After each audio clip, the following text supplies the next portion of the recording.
Hello everyone. Hope आप सभी लोग स्वस्थ होंगे, अच्छे होंगे। आज इस वीडियो में हम आपके साथ बात कर रहे हैं टूथ मोबिलिटी के बारे में। मोबिलिटी का मतलब होता है दांत का हिलना। अगर आपके दांत किसी भी कारण हिलना स्टार्ट हो गए हैं, किसी के दांत बहुत हल्के से हिलना स्टार्ट हो जाते हैं या किसी के थोड़ा ज्यादा हिल रहे हैं, या आपने नोटिस किया होगा कि आपके दांत आप जीभ भी टच कर रहे हैं तो बहुत ज्यादा दांत हिलना स्टार्ट हो गया है, हर डायरेक्शन में आपका दांत हिल रहा है। तो दांत हिलने के भी कई कारण हो सकते हैं। दांत आपके अगर हिल रहे हैं तो कई कारण की वजह से हिल सकते हैं और उन्हीं कारण पर डिपेंड करता है कि उसके लिए आप क्या ट्रीटमेंट ले सकते हैं। काफी लोगों के मन में एक क्वेश्चन रहता है, एक मन में डाउट रहता है कि हमारे दांत हिल रहे हैं तो क्या हमारे दांत वापस से मजबूत बन सकते हैं, क्या हमारे दांत अपनी जगह पर वापस से फिक्स हो सकते हैं। तो ट्रीटमेंट डिपेंड करता है दांत के हिलने के कारण के ऊपर कि किस कारण की वजह से आपका दांत हिल रहा है और आपके दांत किस कंडीशन में, किस स्टेज तक हिल रहा है, कितना ज्यादा हिल रहा है। तो ये सारी चीजें आज हम इस वीडियो में आपके साथ समझेंगे कि दांत आपका क्यों हिलना स्टार्ट हो जाता है, किस वजह से दांत हिलने लग जाते हैं, और अगर आपके दांत हिल रहे हैं तो इसके लिए आप क्या ट्रीटमेंट ले सकते हैं, क्या आपके दांत वापस से मजबूत हो सकते हैं। तो वीडियो को लास्ट तक जरूर देखिएगा। और अगर चैनल पर नए हैं, अभी तक आपने हमारे चैनल को सब्सक्राइब नहीं किया है, तो आप हमारे चैनल को सब्सक्राइब कर लीजिए और साथ ही साथ आप बेल आइकन को जरूर क्लिक करिए ताकि आगे आने वाली वीडियोस के नोटिफिकेशंस आप सभी तक पहुंचते रहें। मैं डॉक्टर शुभी कुपरेले पस्तों आज आप सभी के साथ इस वीडियो के माध्यम से आसान भाषा में और डिटेल में सारी चीजें टीथ मोबिलिटी से रिलेटेड समझाने की कोशिश करूंगी कि दांत आपके क्यों हिलना स्टार्ट हो जाते हैं, कैसे हिलते हैं, कितना ज्यादा हिलते हैं और इसके लिए क्या ट्रीटमेंट हो सकता है, ताकि आपके मन में इससे रिलेटेड जो भी डाउट्स हैं और जो भी क्वेश्चंस हैं कि क्या हम अपने दांतों को वापस से मजबूत बना पाएंगे, ये सारी चीजें क्लियर हो पाए। तो चलिए शुरू करते हैं और समझते हैं। तो सबसे पहले हम अपने दांतों की मोबिलिटी समझते हैं कि किस कंडीशन में हमारे दांत हेल्दी बोले जाते हैं और कब हम बोल सकते हैं कि हमारे दांतों में मोबिलिटी आ गई। जब आपके दांत, नॉर्मली आपने देखा होगा कि आपके दांत जो होते हैं वो अपने हड्डी से पकड़ बनाए रहते हैं, उनमें कोई दिक्कत नहीं होती है, दांत हिलते नहीं, तब आप बोल सकते हैं कि हमारे दांत हेल्दी हैं। लेकिन अगर किसी कारण हमारे दांत अपनी हड्डी से, अपने मसूड़ों से पकड़ छोड़ना स्टार्ट कर देते हैं, हमारे दांतों की पकड़ धीरे धीरे छूटना स्टार्ट हो जाती है, हड्डी गलना स्टार्ट हो जाती है, किसी कारण मसूड़े गलना स्टार्ट हो जाते हैं और धीरे धीरे इसकी वजह से दांत हिलना स्टार्ट हो जाते हैं, इसे हम बोलते हैं मोबिलिटी। दांतों में मोबिलिटी आना स्टार्ट हो गई।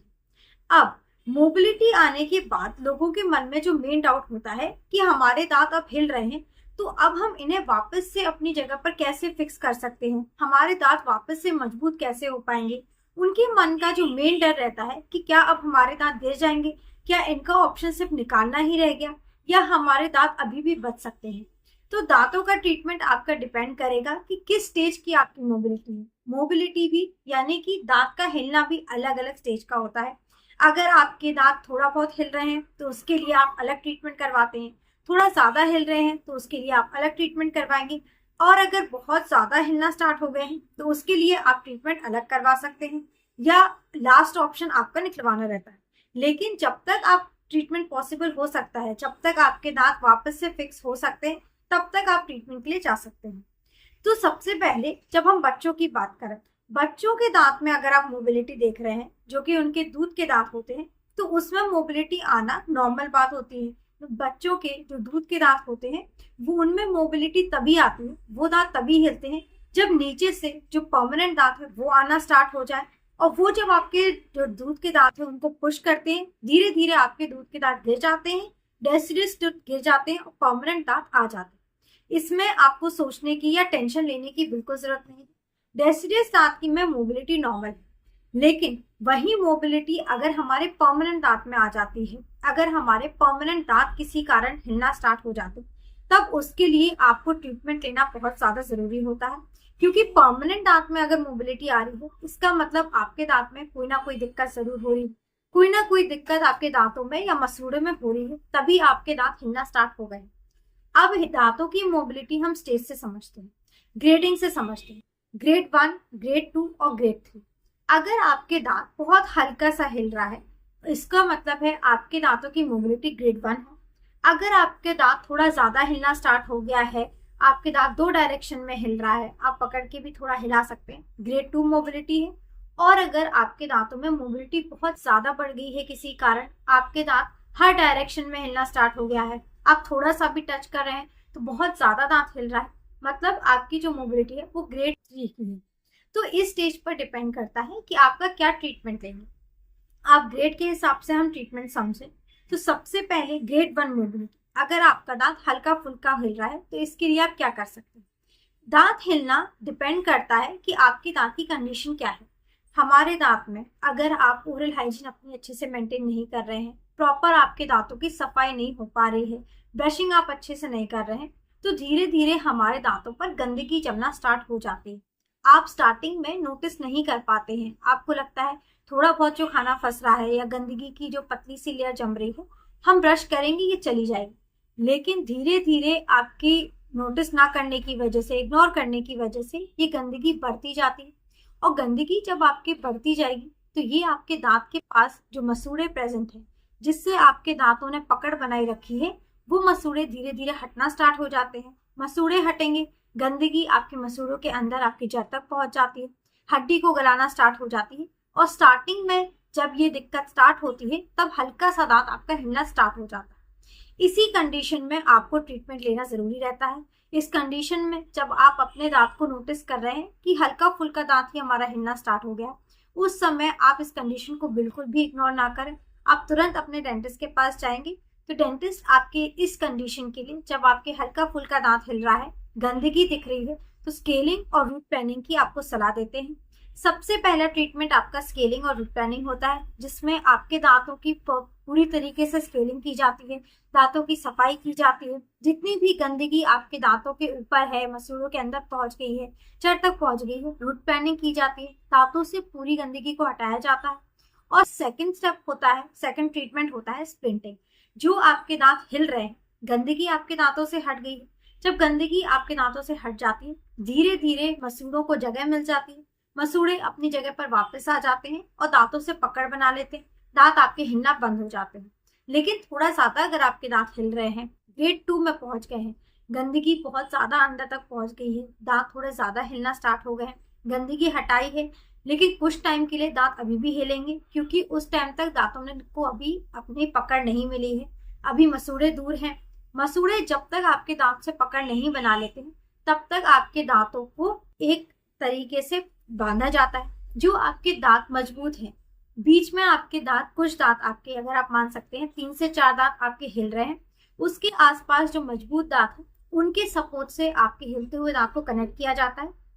इस ट्रीटमेंट को स्प्लिंटिंग बोला जाता है, स्प्लिंटिंग की जाती है। स्प्लिंटिंग में क्या होता है, एक वायर की मदद से आपके दांत में अंदर की साइड से, लिंगुअल साइड से दांतों को कनेक्ट किया जाता है, जिससे आपके दांतों को एक सपोर्ट मिलता है। गंदगी हटा दी गई है, आप अपनी ओरल हाइजीन मेंटेन रखेंगे, गंदगी को वापस ना लाने दें, अच्छे से ब्रशिंग करें, और धीरे धीरे आपके स्प्लिंटिंग के साथ साथ, आपकी सफाई के साथ साथ आपके मसूड़े वापस आ जाते हैं, दांतों को पकड़ मिल जाती है, दांत का हिलना बंद हो जाता है। तो स्प्लिंटिंग से आपके जो मजबूत दांत हैं, उनको आपके कमजोर दांत को कनेक्ट किया जाता है और धीरे धीरे आपकी मोबिलिटी चली जाती है। तो ग्रेड 1 अगर आपकी मोबिलिटी है तो रूट प्लानिंग और स्केलिंग से चली जाती है, स्केलिंग की है, दांतों की सफाई की है, धीरे धीरे दांतों की पकड़ मिल जाती है, दांत हिलना बंद हो जाता है। थोड़ा ज्यादा अगर दांत हिल रहे हैं, ग्रेड 2 तक पहुंच गया है, तब उसमें स्केलिंग एंड रूट प्लानिंग के बाद स्प्लिंटिंग की जाती है, दांतों को आपके मजबूत दांत से बांधा जाता है और धीरे धीरे मोबिलिटी खत्म हो जाती है।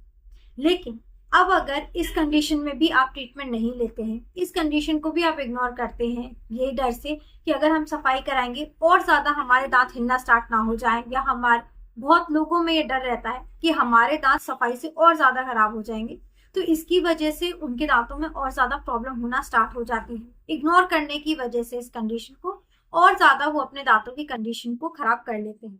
अब धीरे धीरे जब गंदगी बहुत ज्यादा आपके दांत में बढ़ती जाएगी, तो आपकी मोबिलिटी और ज्यादा बढ़ जाएगी और ग्रेड 3 मोबिलिटी की कंडीशन हो जाएगी, जहां पर आपके दांत अपनी हड्डी को बिल्कुल छोड़ देंगे, पकड़ एकदम छूट जाती है, हड्डी पूरी तरीके से गल जाती है, आपके मसूड़े आपके दूर हो जाते हैं और दांत पूरी तरीके से हिलना स्टार्ट हो जाता है, हर डायरेक्शन में दांत हिलना स्टार्ट हो जाता है। अब ऐसी कंडीशन में आपके डेंटिस्ट आपको सर्जिकल ट्रीटमेंट की सलाह देते हैं। अब सर्जिकली आप जो आपके दांत, जिस एरिया में आपके दांत हिल रहे हैं उस जगह का फ्लैप को रिमूव किया जाता है। जो आपके गम्स होते हैं, जो टिश्यू है, उसको रिफ्लेक्ट किया जाता है, बोन ग्राफ्ट डाला जाता है और धीरे धीरे वहां पर आपकी जब हड्डी बनना स्टार्ट हो जाती है, बोन ग्राफ्ट डाल के सुचर कर दिया जाता है। धीरे धीरे आपकी हड्डी बनना स्टार्ट हो जाती है और जो हड्डी आपकी गल चुकी है, जिसकी वजह से दांतों ने अपनी पकड़ छोड़ दी है, दांत आपके ढीले पड़ गए हैं, हिलना स्टार्ट हो गए हैं, वो दांत आपके वापस से पकड़ मिल जाती है, पकड़ बना लेते हैं और मोबिलिटी कुछ टाइम के बाद चली जाती है। तो जब आपकी ग्रेड 3 मोबिलिटी हो जाती है, जब बहुत ज्यादा दांत हिलना स्टार्ट हो जाते हैं, उस कंडीशन में आपके लिए सर्जिकल ट्रीटमेंट रहता है, जिसमें कुछ टाइम के लिए आपको सर्जिकल ट्रीटमेंट के बाद मेडिकेशन चलती है, केयर आपको रखनी रहती है, सफाई का मेंटेन आपको रखना रहता है, सफाई अच्छे से बनाए रखें। जब तक आपकी बोन वापस से बनना स्टार्ट हो जाती है, बोन आने लगती है, आपके दांत अपनी पकड़ वापस से ले लेते हैं और दांत आपके हिलना बंद हो जाते हैं। लेकिन इस कंडीशन में, स्टेज 3 मोबिलिटी में, काफी पेशेंट्स रहते हैं जिन्हें सर्जिकल ट्रीटमेंट नहीं करवाना रहता है और तब आपके पास लास्ट ऑप्शन ये रहता है कि अब आप उन दांतों को एक्सट्रैक्शन करवा लें। अगर आप सर्जिकल ट्रीटमेंट के लिए नहीं जाते हैं तब आपके डेंटिस्ट आपको एक्सट्रैक्शन की सलाह देते हैं, क्योंकि जब तक ग्रेड 1 मोबिलिटी है तब तक आपके दांतों को स्केलिंग से, रूट प्लानिंग से, सफाई करने के बाद जब आपके मसूड़े पकड़ देते हैं, दांत आपके वापस से फिक्स हो जाते हैं, आपके दांत मजबूत हो जाते हैं। ग्रेड 2 मोबिलिटी में भी आपके स्प्रिंटिंग से आपके दांतों को फिक्स कर दिया जाता है। ग्रेड 3 जब बहुत ज्यादा हो जाता है, मोबिलिटी बहुत ज्यादा हिलना स्टार्ट हो जाता है, तब आपके पास लास्ट ऑप्शन सर्जिकल ट्रीटमेंट ही रहता है। लेकिन सर्जिकल ट्रीटमेंट की कॉस्ट भी ज्यादा रहती है। अगर आप सही समय पर ग्रेड 1 जब मोबिलिटी तभी आप ट्रीटमेंट करवा लेते हैं, स्केलिंग, अपने दांतों की सफाई करवा लेते हैं, कम खर्च में आपका इलाज हो जाता है, दांत मजबूत हो जाते हैं। लेकिन उस समय पर भी आप इग्नोर करते हैं, आपके दांत ज्यादा हिलने लगते हैं, स्प्रिंटिंग आप करवाते हैं, उसका खर्च आपका थोड़ा ज्यादा बढ़ जाता है और धीरे धीरे जब आपका ट्रीटमेंट ज्यादा बढ़ेगा तो आपका खर्च भी ज्यादा बढ़ जाता है। आपने मोबिलिटी ज्यादा कर ली अपने दांतों में, आपके दांतों की कंडीशन बहुत ज्यादा खराब हो गई है, बहुत ज्यादा हिलने लगे हैं, सर्जिकल प्रोसीजर के लिए आप जाते हैं तो खर्चा आपका ज्यादा बढ़ता है, जिसकी वजह से कई लोग अपना सर्जिकल ट्रीटमेंट ना करवा के दांतों को हिलवा लेते हैं, दांतों को निकलवा लेते हैं, एक्सट्रैक्शन करवा लेते हैं। दांत आपके हिलना स्टार्ट हो गए, आपने कंडीशन आपकी खराब करते करते दांतों को बहुत ज्यादा हिलवा लिया है और आपके डेंटिस्ट आपको एक्सट्रैक्शन की सलाह देते हैं। तो जब तक आपके लिए पॉसिबल है कि आप ट्रीटमेंट से अपने नेचुरल दांत को बचा सकें, आप ट्रीटमेंट करवाएं। सही समय पर अपने दांत की कंडीशन को नोटिस करें, अपने दांतों की कंडीशन को कभी भी इग्नोर ना करें। थोड़े बहुत भी दांतों में गंदगी दिख रही है, आपकी थोड़े बहुतों में भी गंदगी जमा हो रही है, तुरंत अपने दांतों की सफाई करवाएं। गंदगी को जमने ना दें, गंदगी जमेगी, आपकी हड्डी गलना स्टार्ट होगी, मसूड़े दूर जाएंगे, मसूड़े, हड्डी गलेगी, दांत अपनी पकड़ छोड़ देंगे, दांत आपके हिलना स्टार्ट हो जाएंगे और आपका ट्रीटमेंट भी ज्यादा बढ़ने लगेगा, खर्च भी ज्यादा आएगा और एट लास्ट आपको दांत को निकलवाना पड़ेगा। तो इन शॉर्ट, आपके दांत के हिलने का मेन कारण होता है आपके दांतों में जमी गंदगी। अगर आपके दांतों में गंदगी जमा होगी, गंदगी की जमा होने की वजह से दांतों में इन्फेक्शन पैदा होगा, इन्फेक्शन की वजह से, गंदगी और ज्यादा जमने की वजह से हड्डी गलना स्टार्ट होगी, हड्डी गलेगी, आपके दांत अपनी पकड़ छोड़ देंगे और धीरे धीरे हिलना आपके दांत स्टार्ट हो जाते हैं। तो मेन कारण जो आपकी गंदगी है, उसके लिए आप अपना ट्रीटमेंट लें, सही समय पर ट्रीटमेंट लें, ताकि सही समय पर और कम खर्च में आप अपने दांतों को आप मजबूत बना सकें, वापस से अपनी जगह पर फिक्स करा पाएं। तो उम्मीद है आपके सारी चीजें समझ में आ गई होंगी, सारी डाउट्स, आपके मन में जितने भी क्वेश्चंस थे, डाउट्स थे, वो सारी चीजें क्लियर हो गई होंगी कि हमारे दांत जो अब हिल गए हैं उन्हें आप कैसे मजबूत कर सकते हैं, क्या मजबूत हो भी पाएंगे या अपने दांतों को आपको निकलवाना पड़ेगा। ये सारे डाउट्स आपके क्लियर हो गए होंगे। लेकिन फिर भी अगर आपके मन में कोई भी क्वेश्चन हो या कोई भी डाउट हो इस टॉपिक से रिलेटेड, तो आप हमें हमारे कमेंट सेक्शन में पूछ सकते हैं। अगर आपको हमारा ये वीडियो हेल्पफुल लगा है, आपको पसंद आया है, तो आप इस वीडियो को ज्यादा से ज्यादा लोगों तक पहुंचाइए, शेयर करिए। और अगर चैनल पर नए हैं, अभी तक आपने हमारे चैनल को सब्सक्राइब नहीं किया है, तो आप हमारे चैनल को सब्सक्राइब कर लीजिए और साथ ही साथ आप बेल आइकन जरूर क्लिक करिए, ताकि आगे आने वाली वीडियोस के नोटिफिकेशंस आप सभी तक पहुंचते रहें। Thank you, have a nice day and keep smiling.